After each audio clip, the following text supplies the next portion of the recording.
Uyg'ur qarindoshlarimizni restoranlarini, mebellarini dizayn proyekti asosida qilib berganmiz. O'zingizlar ko'rib bitta baho berasizlar. Bo'tga qilingan mebellarni birma-bir ko'rsatib o'tamiz. Bo'tga uголок qilib berganmiz. Materiallari 100% turetskiy material bo'lgan. Telarda podsvetkalari bor. Qo'shimchasiga 100% yong'oqdan stullar qilib berganmiz qoplama variantda.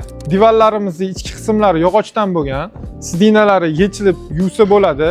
Sidinaning ichki qismi pampers prujinadan bo'lgan, oyoq qismlari yong'oqdan bo'lgan. Bu uголокimiz so'roq shaklida qilingan. Oyoq qismlari 100% yong'oqdan, ichki karkazlari baqvat yog'ochdan qilingan, sidinalari ichki qismi pampers prujina qo'yilgan, materiallarni yuvib bemalol ishlatsanglar bo'ladi. Bu stulimiz ham dizayn asosida yasalgan. Sifatlari yaxshi, xudo xolisa.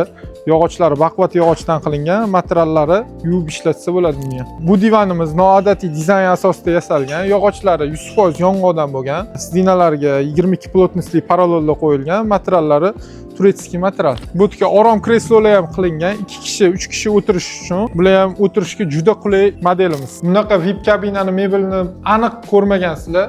Bu stolimiz aylanadi.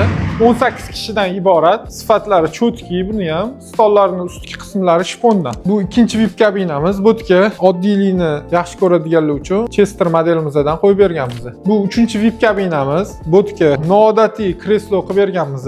Yog'ochlari 100% yong'oqdan bo'lgan, materiallari Turkiya materialidan bo'lgan. Mebellarimizni o'zingizlar ko'rdinglar. Kimga shunaqa dizayn proyekti asosida mebellar kerak bo'lsa, bizga aloqaga chiqsanglar, ishinglarni chiroyli qilib bitirib beramiz.